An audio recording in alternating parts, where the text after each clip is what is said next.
కడప జిల్లా కమలాపురం నియోజకవర్గం పెండ్లిపల్లి మండలంలోని చెర్లోపల్లి గ్రామంలో రేపు ఉదయం సీఎం చంద్రబాబు పర్యటించినారు. ఈ పర్యటనలో భాగంగా సీఎం కిసాన్ అన్నదాత సుఖీభవ పథకం కింద రైతుల అకౌంట్లో రెండో విడతగా 7,000 రూపాయల చొప్పున జమ చేయనున్నారు. ఈ సందర్భంగా పర్యటన ఏర్పాట్లను మంత్రి అచ్చెన్నాయుడు పరిశీలించి అధికారులకు పలు సూచనలు చేశారు. సీఎం పర్యటనకు సంబంధించి మరింత సమాచారం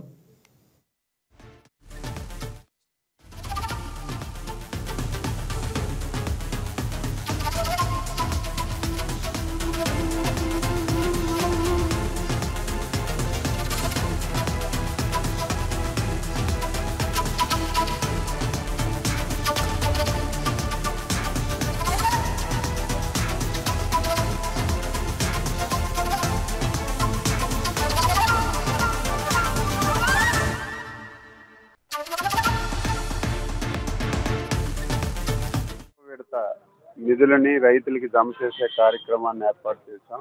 అది కూడా కడప జిల్లా కమలాపురం నియోజకవర్గం పెండ్లి మర్రి మండలం చిన్నదాసరపల్లి గ్రామంలో రేపు మధ్యాహ్నం ఈ కార్యక్రమాన్ని చేపట్టాం. ఇదే కార్యక్రమాన్ని దేశ ప్రధానమంత్రి గారు కోయంబత్తూరులో జాతిని ఉద్దేశించి ప్రసంగించి కేంద్ర ప్రభుత్వం ఇస్తున్నటువంటి 2,000 రూపాయలు ఆయన రిలీజ్ చేస్తారు. వెంటనే రాష్ట్ర ముఖ్యమంత్రి గారు ఇచ్చిన మాట ప్రకారం ఏదైతే మొదటి ఫేజ్లో 7,000 రూపాయలు ఇచ్చాం, 2,000 కేంద్ర ప్రభుత్వం, 5,000 రాష్ట్ర ప్రభుత్వం.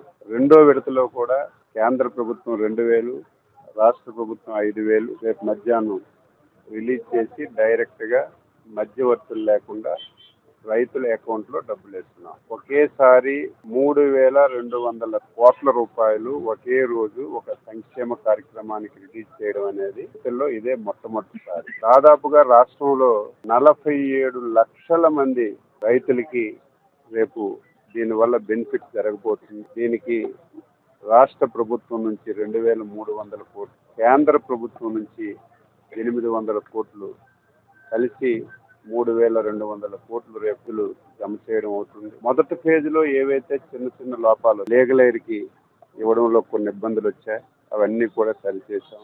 రైతులు ఎవరు ఆందోళన చెందవలసిన అవసరం లేదు.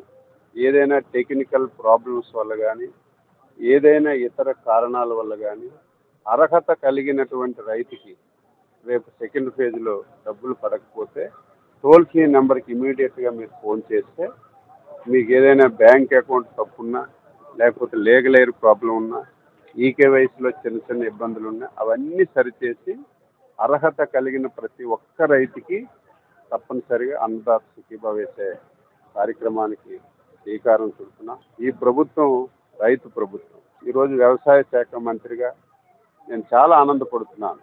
ఎప్పుడూ లేనటువంటి దిగుబడులు వస్తున్నాయి, పంటలు వస్తున్నాయి. రైతుకి గిట్టుబాటు ధరల విషయంలో కూడా చాలా ఇబ్బందులు వస్తాయి, అనేక ఇబ్బందులు వచ్చాయి. మొదట మనకి మిర్చికి ఇబ్బంది వస్తే మిర్చి రైతులకి సహకారం ఇచ్చాం. వెంటనే కోకో రైతులకి ఇబ్బంది వచ్చింది. కేజీకి 50 రూపాయలు ఇచ్చి కోకో రైతులు కాదు. దీంతో పాటుగా ప్రకాశం జిల్లాలో ఎప్పుడూ రాలేదు పల్లి పొగాకు పండించారు. కనీసం కొనే నాదుడు లేదు.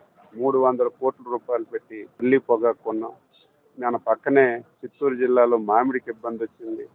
ఇప్పుడు ఎవరూ చరిత్రలో ఇవ్వని విధంగా కేజీకి 4